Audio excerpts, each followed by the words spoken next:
Hello, I am Alex Burkett, one of the co-founders at Omniscient Digital, a premium content marketing agency, and I wanted to give you a little introduction for this video. So in this video, we are interviewing a good friend of mine, Tommy Walker. Tommy's had a cool career.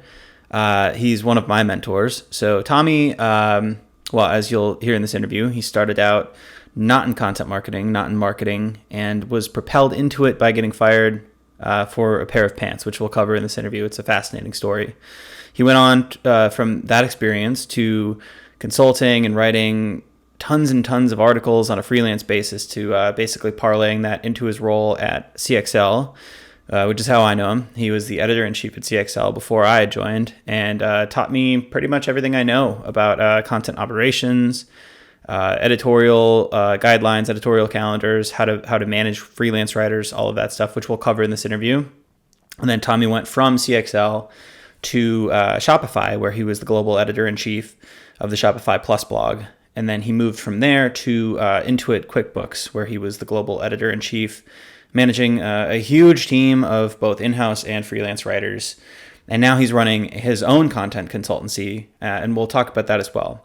So Tommy, for me, he's a mentor because he's very, very good at processes, systems, managing writers, keeping things in place. So there's this systematic kind of engineer mindset that Tommy has, which I've learned a ton from. But then the other side as well, he's got this brain that just groks storytelling. His background is in acting. He studied that in school. So he puts that framework on a lot of his content and how he plans things out, which I find fascinating. So we're going to talk about both of these in this interview. This systems and engineering mindset, wherein he gets his inspiration for his content operations and all the technical stuff. And then the storytelling side, which kind of brings art to this, or life to this art form. Anyways. And look where you are now.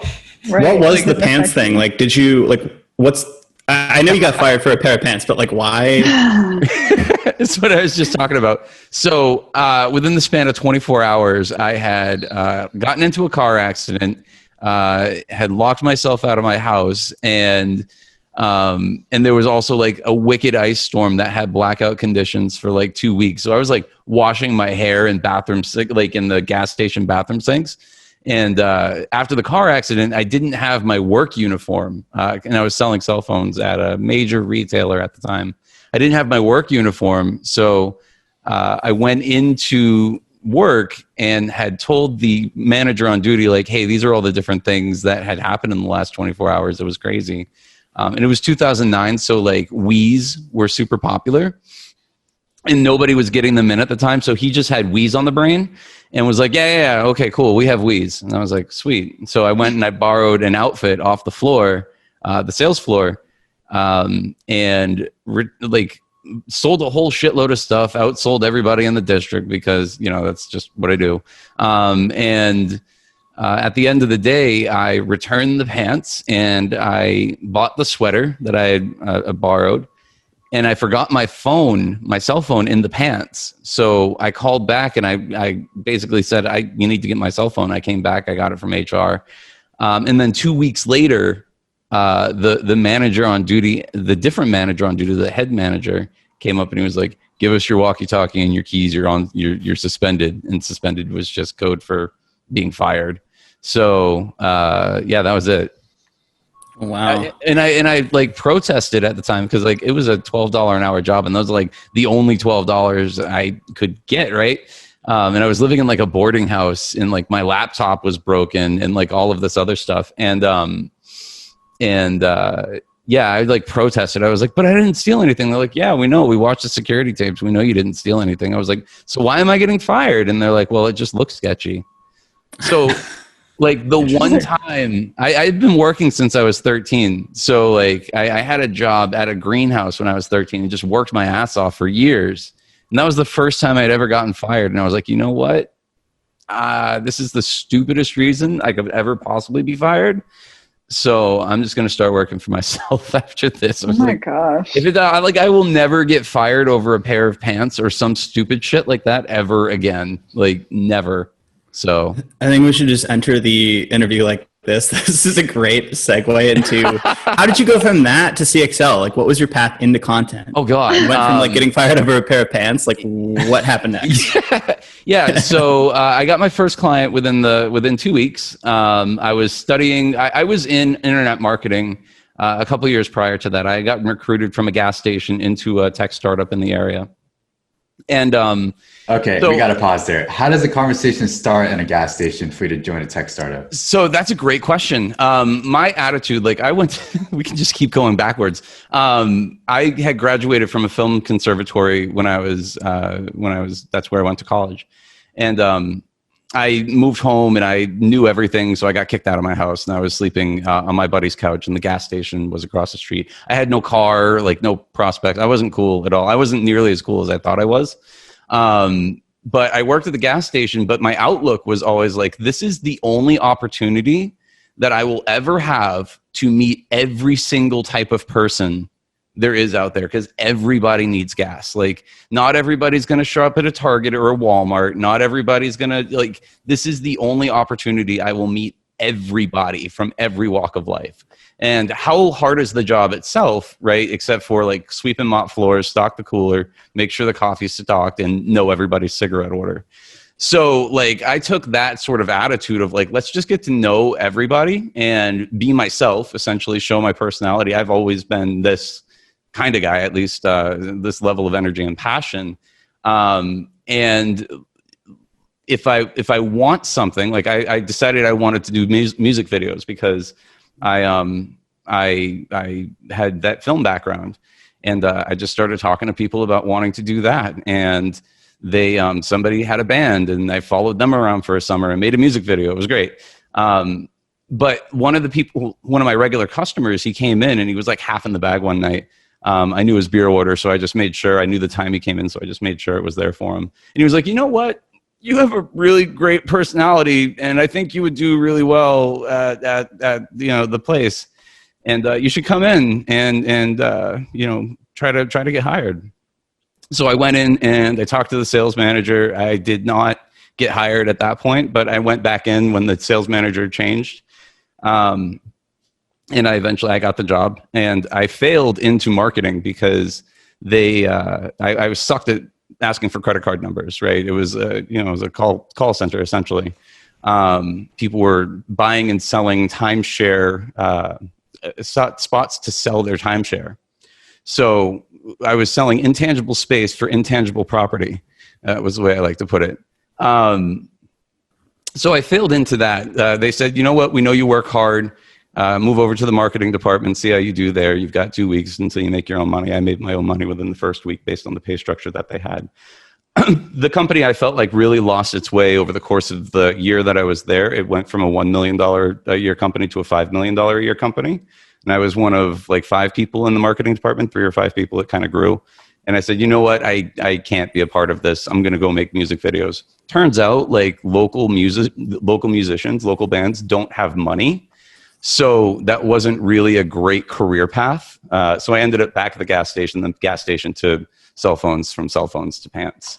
And then I had, so hopefully that gives enough background there. This is a long story, man. It's I'm getting a sense of the type of person you are. Yeah. So it's a 10-year long story, but so after that, I just kind of crunched and said, I got to catch up on what I've missed in the internet marketing space. And I was doing like 18-hour days, like falling asleep, head on the keyboard, just drooling. And I had a friend who said, you know what, you need to get out of the house. You smell bad. Like it was awful. I was so focused and dedicated to trying to get this going. And I didn't know anybody at the Super Bowl party. So the question of, it's inevitable whenever you're in a situation where there's new people, they're going to ask, so what do you do?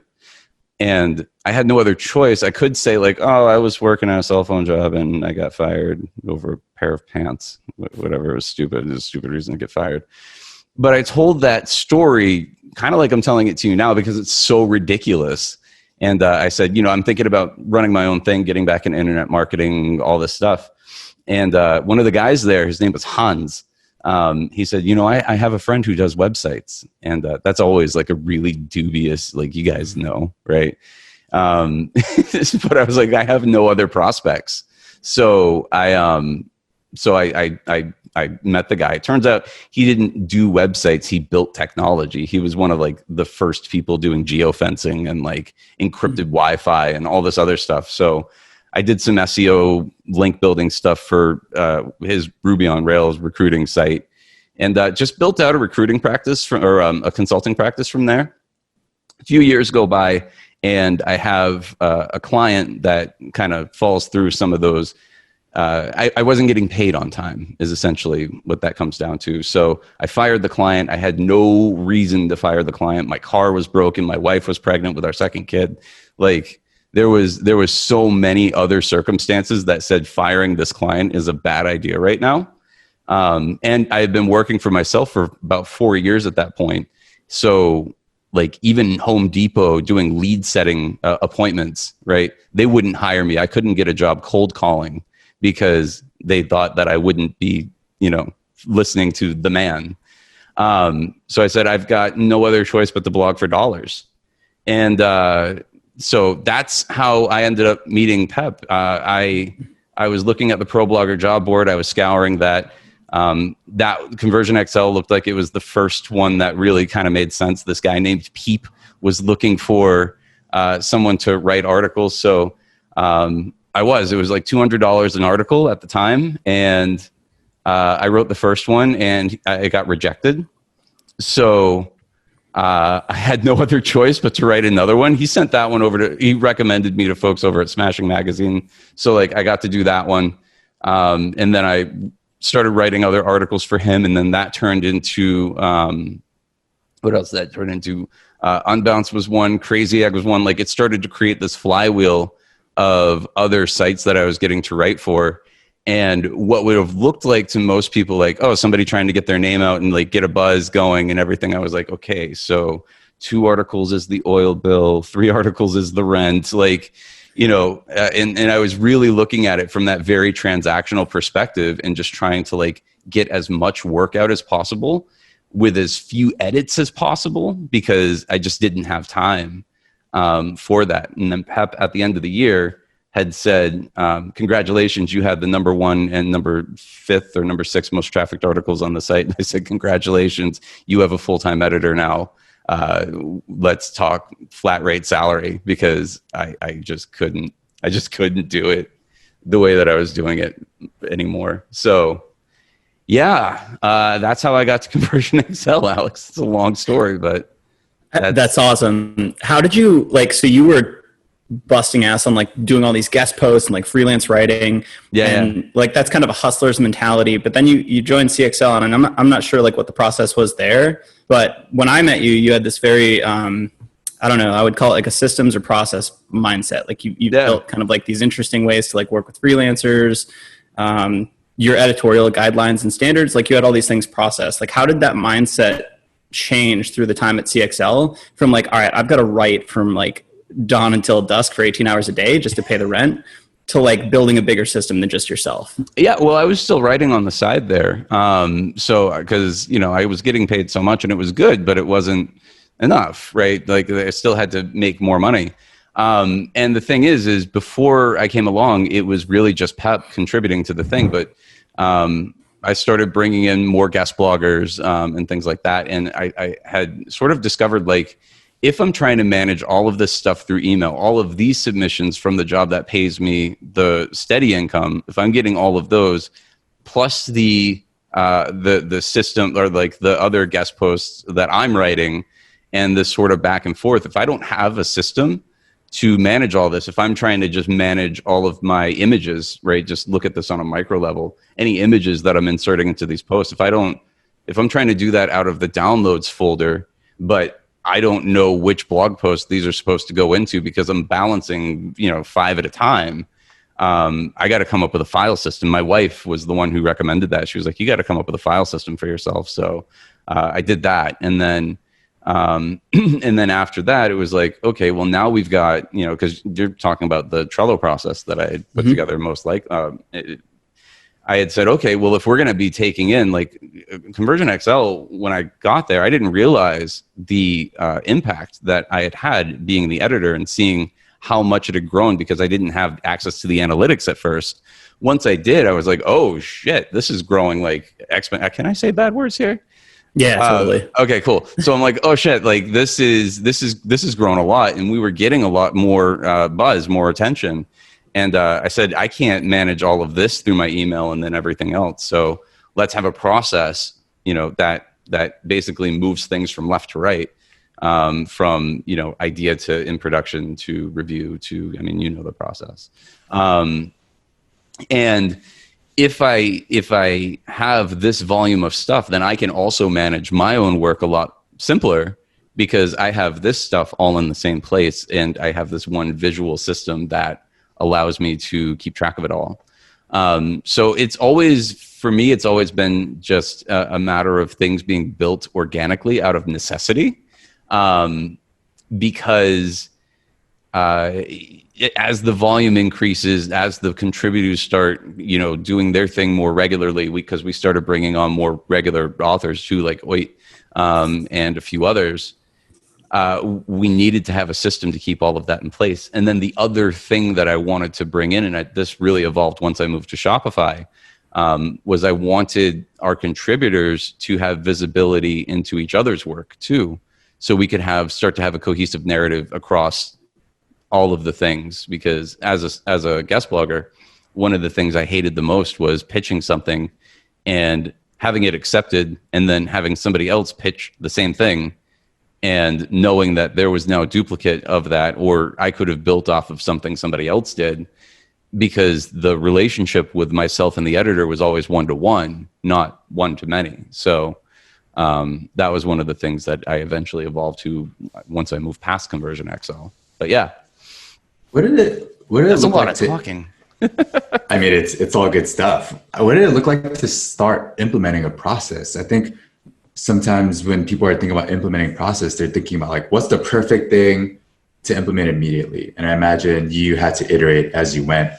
Yeah. How did you think about that process? And some examples would be interesting. Yeah. So it's the life cycle of a piece of content, right? That was the thing that I really sort of broke down in my head at first, was what are the steps to get this piece done, right? I've got an idea, and if I don't track my ideas, then I'm going to lose track of probably some good stuff just because I forgot. And then, once I go from an idea, what do I do there? And that's in production. And then once I'm done with production, what am I going to do but find images? And then once the images are ready, and I'm going to send it over to an editor, so that's going to be a for review. And really just breaking down the life cycle of a piece of content, and what does that take to get it from idea to published. As I've worked in different organizations now, those steps are basically the same, but there might be more in there now depending on how many stakeholders there are. So at Conversion XL, it was like, okay, idea, in production, review, upload and publish, right? If we were trying to get ahead of ourselves. That has evolved. Now I have idea, SEO review. So I'll have an SEO go in and they'll do an outline and everything. Then in production, so that moves over to the author. The author does their thing for review. And then it's not just the editor doing the review, but it's also the images person. If there's a dedicated person doing images, right, in the bigger scale organizations, they can go in and see the raw draft and go like, oh yeah, I can, there's enough for me to work with here. Then from that to upload, and that moves over to somebody who is managing specifically the publishing aspect of it. What happens once it gets into WordPress, right? Start looking at those basic steps and then going, okay, well, how many players do we have to have involved in this? And just really starting to, like, always breaking it down to the life cycle of a piece of content and who wants to own what and where.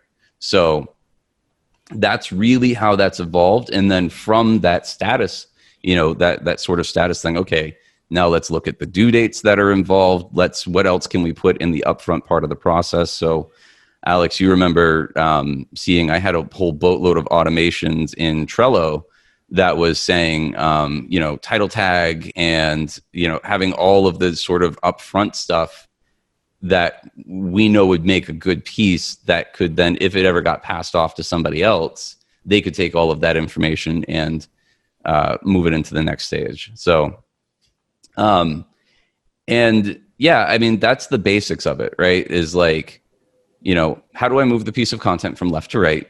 What are the different pieces of status? And then what do we add on top of that, like due dates, stakeholders, things like that.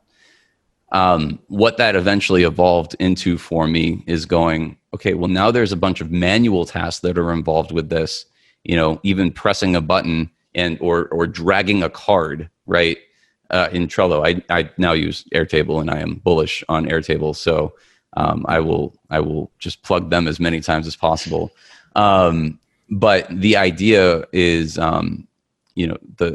even dragging a card from here to here, and adding the right people, this all takes time, and this is time that's taken away from, the actual focusing on the content itself and the editing and the feedback, right, with the author. So from there, I said, okay, well, how can I start to automate some of this stuff? So now all I have to do is flip a button, right? Flip the status from in production to for review, and then automatically the card moves, the right people are added, and all of this information starts to become a little bit more automated. The rule of thumb with automation is for every task you automate, you save on average a minute's worth of time. At my peak automation, I had 2 full-time robots working for me, so 80 hours worth of automation every week. And it's incredible to think about. And I'm going to stop talking here in a second, but it's incredible to really think about how many little tasks are involved that aren't writing, editing, and making sure a piece is good for publish, right? So wanted to streamline that part of the process as much as possible after getting that basic of what are the different steps. Yeah, I would say that's one of the biggest learnings since we started a content agency is just the minutia that we didn't realize would go into each individual piece. So I think we're all probably nodding in agreement there. I have a question for you, Tommy. Sure. Outside of automating the bridges between the tasks, how do you ensure that the tasks themselves stay on time? Because I can imagine the automation is great if the tasks are actually getting done in a timely manner. Do you have an editing timeline or a certain number of days you assign to each task to make sure that it does keep moving along? So there's always when it comes to building any workflow, it's always the people part of the process and then the process itself. And I've been fortunate enough at both Shopify and most recently at Intuit, I've actually brought my authors into the process, right? So I'm not overseeing everything to the degree of let me flip every single status. I've got too much stuff going on, usually doing the editor thing, making sure the whole machine is running, making contacts with everybody. And the automations themselves and the people themselves, I've tried to make it as simple as possible. So when they're ready, all they have to do is flip a switch. I've never really had to worry, I think, about the thing that you're asking. And that's because I've trusted the people to get their stuff going along in the process because they want to get paid.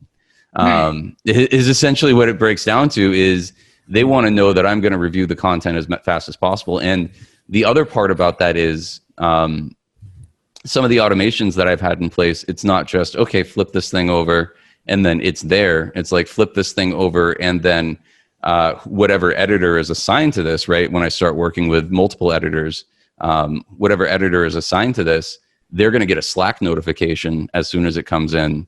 So I'm trying to bridge that gap, bridge all of the gaps. Because if I were to say to you, hey, monitor Airtable all day, wait for a piece to happen. It doesn't work, right? You're going to get to it between emails or meetings or whatever. But if you're spending a lot of your day in Slack, which most of us in this sort of world do, and Slack tells you, hey, you got something ready for you to look at, then it starts to move like clockwork. And the way that I really try to think of it is, are you familiar with Near IL? Mm-hmm. Yep. Okay, I know you are, Alex, because he's a big contributor. His big thing is he's a software development sort of. He doesn't really develop software, but he talks about building habit-forming products. And when I think about this workflow, and when I think about workflow from that perspective, I almost look at it from a software development perspective, right? If how can as a person, I've been trained by my phone to look at my LinkedIn notifications and email notifications and all of that. So how can I take that same software development mentality and develop those habits from the workflow perspective so content doesn't get lost, right? Yeah. That whole idea of like, okay, well, it's sitting there in your review queue. Now what? Right? How do you keep that process moving along? My review queue is coming to me and saying like, hey, you haven't taken a look at this yet. Something I'm working on a little bit more now is also setting automated reminders for things that haven't been touched.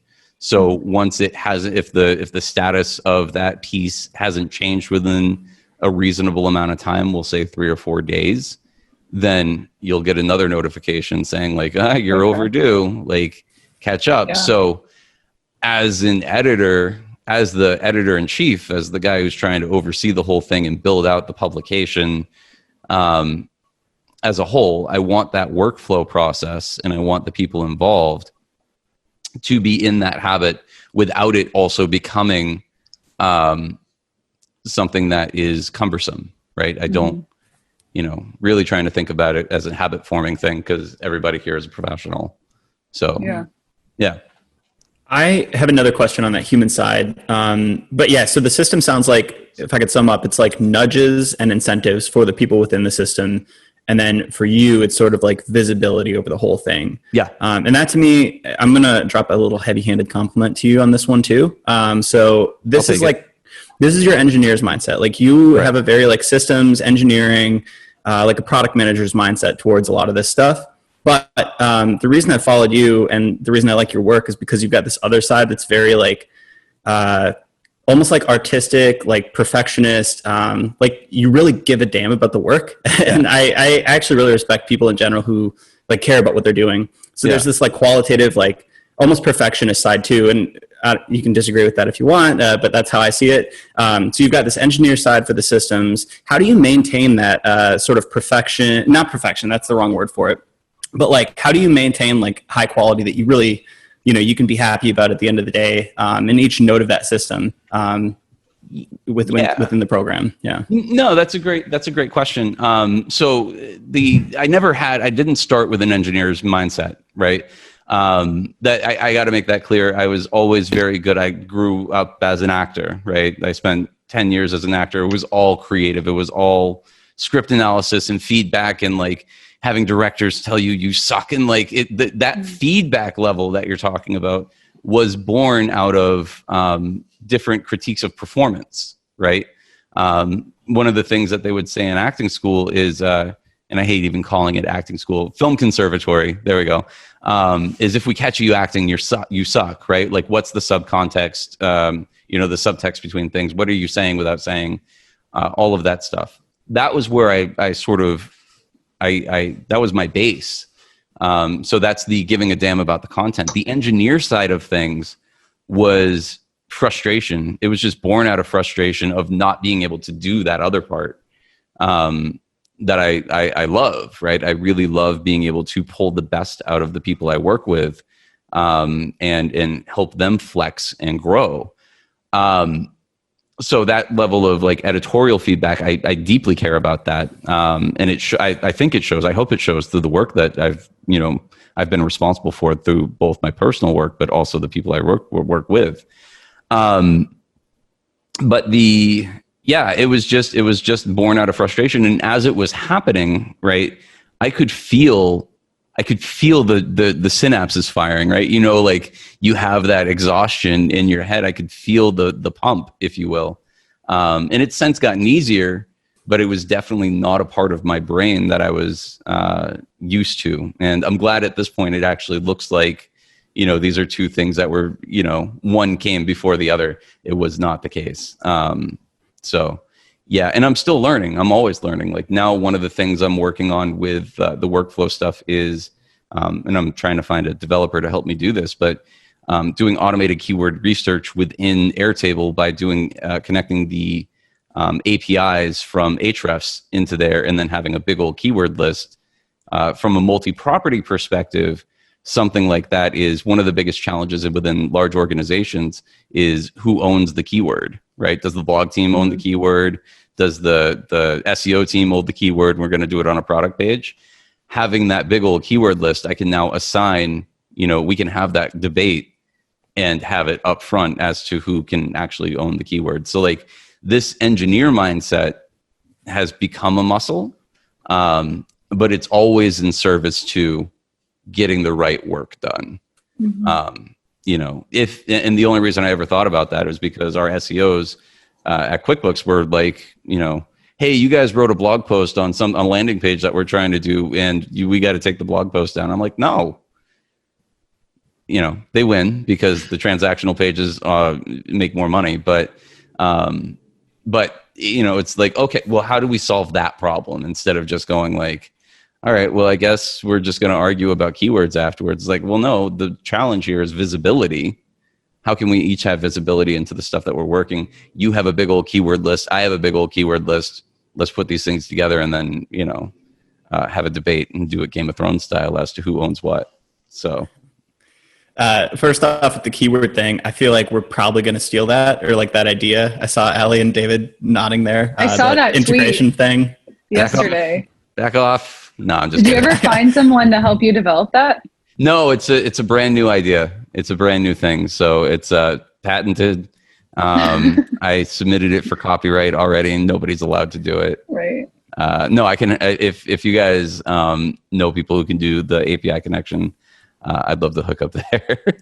Yeah, we should hash that out. I've done some API work with SEMrush's API, not Ahrefs, so I'm not as familiar, but it is possible, and we do a lot of that stuff internally, so we could always hash that out later. But Right, cool. I wanted to ask you another question, and my memory's foggy, but this, your background as an actor and studying that, like, you brought that into your work, I think at Shopify, in that, weren't you running, like, almost like seasons? Like it was like you would do sequential kind of themes on different topics. Yeah. Again, it's kind of foggy, but can you tell me about that? Like how you approach that? Yeah. So my foundation in any of the blogging work that I've ever done has been in acting, right? It was always like, what's a brand, but a script analysis, right? We have the opportunity now to interact one-on-one. This was the mentality originally. We have the ability to now be one-on-one with people who are also sharing cat photos. So like, how do we do that? When I was at Shopify, really had the opportunity to take a lot of time. I spent 3 months just sort of coming up with the strategy and the plan. And the way that I looked at it is every quarter is an act, right? You have a 4-act structure in pretty much everything, every movie, every TV show. There's always a 4-act structure in it over however many episodes or seasons that you have. So my concept was twofold. One, we're going to look at the year as a 4-act play, right, or a 4-act structure. And then taking another concept into play, the Marvel Cinematic Universe, right, which was sort of brand new when I was starting to come up with this idea. We'll have 2 parallel tracks, right, where we're telling one story on Mondays and we're telling another story on Thursdays. But there will be an intersection between some of these concepts that will play into each other. So now we're creating this net of content, if you will. And then from week to week, we're building out the sequence. And then from month to month, we're building out the I can't remember the phrasing now. I should. This is basic stuff, Tommy. Essentially, we're building out the narrative week to week, and then month to month, and then quarter to quarter. So there is this ongoing sort of, it always feels like it's building towards something.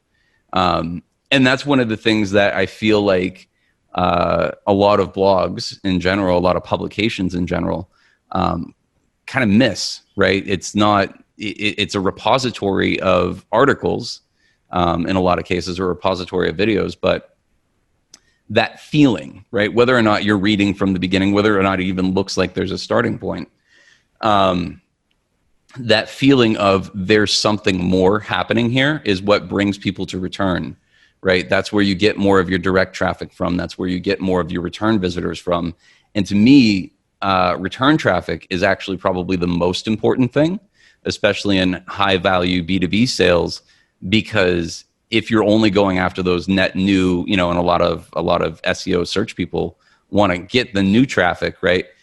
But if you're not getting that return traffic, you're never getting to that consideration point, and then you're always having to work harder on building up the top of your funnel. So yeah, and at Shopify, I don't even know if I'm answering your question here, Alex, but at Shopify, we ended up having, I think at its peak, a 60% return visitor rate, which is like, I've seen, 12% and 8% in other organizations. And to have that 60% as one of my like true north metrics was really good, because that's a high consideration. When I was it was Shopify Plus. That was a high consideration product. People were really trying to consider switching their entire platform in a lot of cases. It was really important that they could come back and trust that we knew what we were talking about, especially because at the time we were a challenger brand.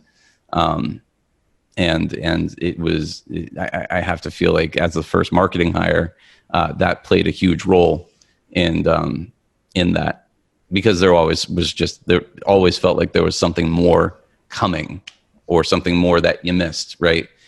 I could expand on that a little bit more, I guess, but I want to stop there because I'll just end up rambling. Well, it's an interesting framing now with that light, because it sort of marries the two parts that I had spoken about before, which is like the artistic side, which is like the vision, perfecting the content, sculpting the quality, and then engineering the system. Yeah. And maybe this is too far on the metaphor, but it sounds like you envision yourself as sort of a producer role. Yeah. It's like that would be the person that puts the pieces together and makes sure everybody's handing off and like doing their part, but also things get done on time, like you ship it to market on time, all of that stuff. Would that be an accurate assumption there? Yeah, I've called myself the editor-in-chief for a long time, but as I'm starting to, as I'm growing my own thing and really thinking about, what do I want to be when I grow up? I actually think of myself less as an editor, because that puts a lot of stigma, I guess, or there's like a association with what an editor really is. And I'm a publisher, right? Like really what it comes down to is I'm a publisher and I build publications. So, and if I were on a TV show, then I'd be a showrunner, right? I'm the one that's kind of helping get the whole thing going, and working with everybody from the writing staff to design and that department and graphics and all that. So, yeah. Just to touch on what I was going to say before, I want to build the sense, right? And we don't have this now because everything is bingeable now. But I want to build the sense of like, if you pick up on a show, like 3 or 4 episodes in, right? Like, remember when you actually couldn't watch all TV at the same time? If you came into a show, 4 or 5 weeks late, I want the sense for the publication that I'm running that you have to go back. I want you to have 15 tabs open by the time you're done with my site, and I want to hold on to you. I want you to be late for work by getting lost in this sort of net of content that we're putting together. And that's done by design on the calendar, but it's also goes back to that other side of things where we care very deeply about every single thing that we publish, and that there's this sort of interconnected narrative that's beyond just this one article that we're looking at right now. And on a tactical level, that includes internal linking and callbacks, right? Yeah. Like that's something that would bring somebody back to that previous piece of content. Yeah, exactly. It's foreshadowing and backlinking. Yeah. What's an example of like the topic, or I don't know, I'm trying to wrap my mind around this in terms of like what I've written before. And what that would look like, besides doing like part 1 of 3 or something. I don't know. I can't picture outside of that. So this is the example that I've used before is, and Alex, this might seem familiar to you too because of Conversion XL. It's, how to make the perfect website, right? And then the subheaders there might be, have a usable navigation, and then you start breaking down the individual pieces, a hero image, subheaders, calls to action, little button text and all of this stuff, a contact customer service page, right? You have that one masterpiece, and then each one of those subheaders essentially becomes its own article, right? So we have that one big piece, and then we're starting to break down, what's a good navigation, right? What makes good navigation? Because that's a study that people go into all the time. What makes a good subheader? What makes a good hero image, right? Tactical feeling. People develop parasocial relationships with really good copy, and mirror neurons are, if you're telling a good story, the mirror neurons fire off. And if you're looking at a picture that looks really tactical, right, then those sensory inputs in your brain you can trick the sensory inputs in the brain, right? So you can start to really go deep into each one of these subjects. And that for me is one track, right? Mm-hmm. That's the Monday track. If we're talking about that, and we're talking about, like, say, feedback loops, right? Use feedback loops to improve your copy, right? That just might be a little throwaway line there. On Thursday, we're going to start with feedback loops, and we're going to go from feedback loops to customer service, and starting to break that feedback loops basic concept and start to break that down even further.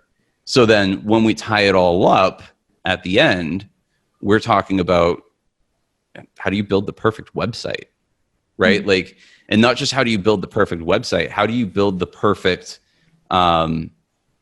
publication that is informed by your readers, and that is informed by, really solid design and like all of the neuroscience and behavioral science and all of this stuff that's going on behind it. That's just an example. There's, I could come up with a million others, but that's the one that's probably the most accessible to me at the moment. Yeah, as I'm listening to this, I'm reflecting on moments where I'm reading a blog, maybe like James Clear, Shopify, and like, oh, this is an interesting topic. Let me click this link. Oh, this is interesting. Let me click this link. And then by the end of the article, I have like, 10 tabs. And I'm like, great, now I need to read these other articles. Oh, wait, I have a meeting to get to. And each of those articles leads to me clicking into more links. Right. Now that you're adding some structure, I see how that all ties together now. That's and if you're talking about Shopify, then no, I'm just kidding. But no, that's the point, right? Like that's the point. And I think that from a publishing strategy perspective, I'm not even going to call that a content strategy. That's from a publishing strategy perspective. Like when you go e-commerce, now you go Shopify because you just spent, half of your week, or how much of your, not half of your week, that's an exaggeration, but how much of your reading time have you spent on this one site versus the millions of other sites that you could have spent your time on, right? So who grabs your attention, who holds that attention, and how much of the share of that limited reading time that you're going to put together in a week, how much do they have? So did you typically assign the same like series to the same writer or two to keep like the voice consistent, or? It depends. So from and this goes into the people management perspective of things. I might, but I also will have, and I've done this plenty of times where, I've got people to feed, right? So having one person do all of it is actually, so right. I'm going to start back and say no. Because I've got people to feed, and the depth of the content that I want is too much for one person to keep doing week after week. It's like, Alex, you know where I came from. You can't have one person do all that stuff week to week without killing them by the end of the month. Yeah, especially the long form stuff that you were publishing too. It's incredibly intense. Yeah, but because your brain just gets, your brain melts by the end of it. But I have had, group conversations, small group conversations, and have encouraged the authors to work with each other And, because they all have visibility inside the pieces in production, I might say, as I'm reading a piece, as it's being developed, right? Like I'll tag somebody else who's in this, who's writing the next thing and say, hey, there's a really good callback in here, or here's something that you can reference that they're doing. I've worked with primarily, I've in my entire career, I've had 2 full-time employees, but I've worked with freelance teams of 6 to 10. And I've always operated from a team perspective, because as a freelancer coming from that freelancing world, like I said, I hated the idea that I didn't know what anybody on the rest of the publication was doing. Oh yeah. Right. I hated that feeling too. Yeah. There's just no context as to what's happening all around me.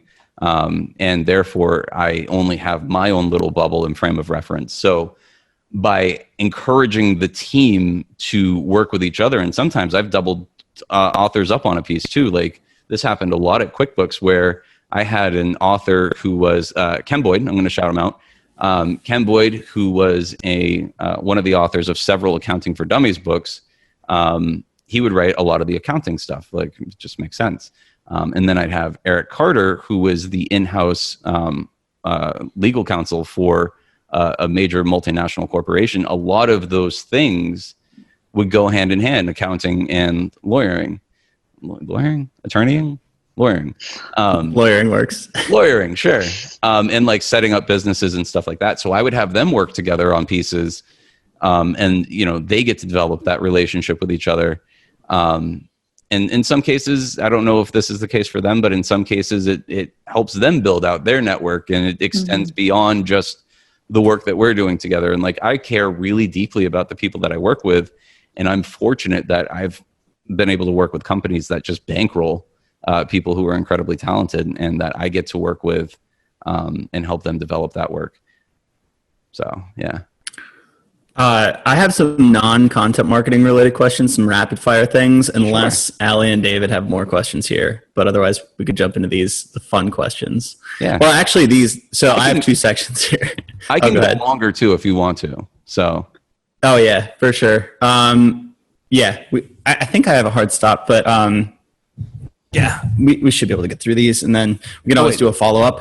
No, I can't actually. I have you just said you have double booking. This is what I'm talking about with the 2 calendars. Yeah. So okay, that's funny. Fun questions. Okay, so the first one, I have 2 parts. The first one's going to be overrated or underrated. I'm stealing this from Tyler Cowen's podcast. Sure. Basically, I say an item, and you say whether it's overrated or underrated, and you can pass too. So these are actually related to content marketing, most of them anyway. So let's do it. Qualitative research. Underrated. Okay. Storytelling. Underrated. I thought so. Content promotion. Underrated. Really? Okay. Link building. Manual link building. Overrated. Okay. Editorial calendars. Underrated. Yeah. Keyword research driven content. I plead the 5th. I don't know. Pass, yeah. It has its place. Fair enough. Shouldn't be the entire strategy though. Google's a fickle lady. Yeah, I think it gets myopic if that's your only strategy. But yeah. Yeah. All right. A/B testing. Underrated. Personalization. Overrated. Content marketing in general. Pass. All right, cool. That's all I've got for the overrated and underrated. Now I've got some random kind of rapid fire questions. Sure. So these are going to be less like related to marketing. What's your like most gifted book? And if you don't gift books, just the most like recommended book. Sure. Story by Robert McKee. Okay, cool. Yeah, I haven't read that. I'll have to check that one out. I'm looking to get more into like storytelling and psychology and stuff. So that'll be cool. Yeah, that one in Lou Hunter's Screenwriting 434. Wait, didn't you take a class by Robert? Or didn't he teach? Yeah, I did. Can you talk about that? A 3-day intensive study. It was like 12 hours a day for 3 days. The guy was ridiculous. Oh. He's like in his 80s too, and he just nonstop. It was great. It was great. A lot of it is just what he goes through in the book, but it's a reinforcement of a lot of that material. And I've got two notebooks full of my notes. From that, I filled 2 moleskins. So, did you find it particularly valuable in your job with content, or would you recommend it to people outside of that field? Or yeah, I guess like who would you recommend take something like that? Anybody who is trying to tell stories. So I took it from the film perspective, but he also has Storynomics, which is the application of the same principles to business. Personally, I don't like, mixing the two. I think that something overrated, underrated, the way people talk about storytelling in business is awful, and it becomes a buzzword, and it's completely diluted. I feel like it loses a lot of its meaning, right? But taking it from the pure perspective of just like, how do you tell a story without the application of like, and to make money? I feel like that was a lot more pure, and I would recommend it to anybody. Having said that, like the Storynomics course it probably is amazing, but I just look at it from that pure perspective of telling story and structure. Who do you admire professionally? Who do I admire professionally? Me? No, I don't know, actually. I'm not really looking at... I try not to get caught up in the cult of personality that is out there. So, having worked with Pep, I admire Pep. Having worked with Ollie of Unbounce, I admire him.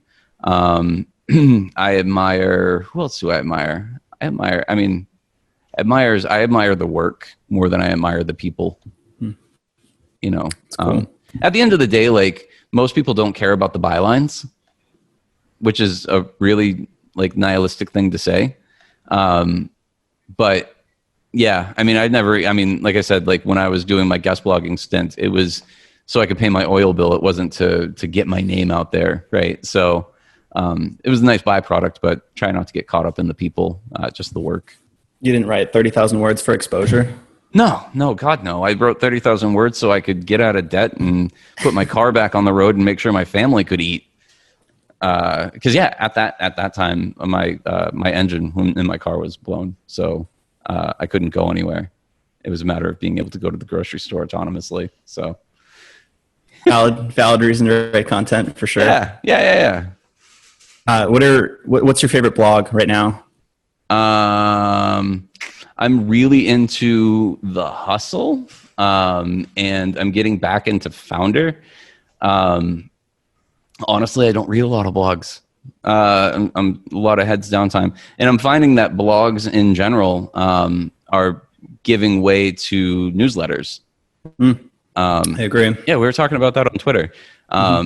Yeah, there's a lot of newsletter stuff. I just signed up for it, but I haven't really gotten into it yet. John Bonini's very good content.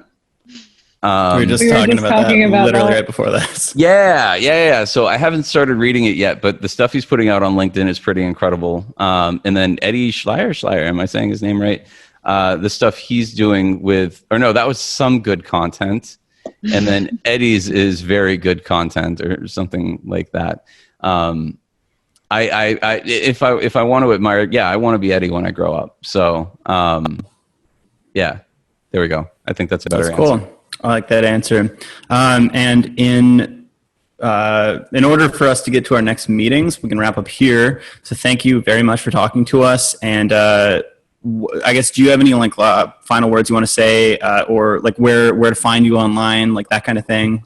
Yeah. So pretty much everywhere is Tommy is my name. So LinkedIn, Twitter, everywhere Tommy is my name. Try to keep it simple.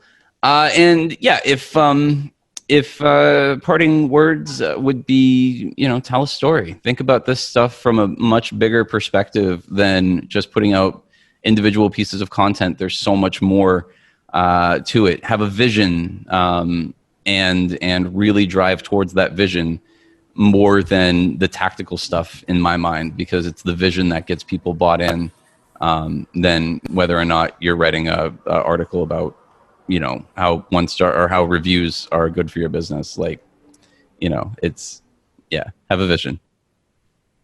Hell yeah, man. Thank you very much.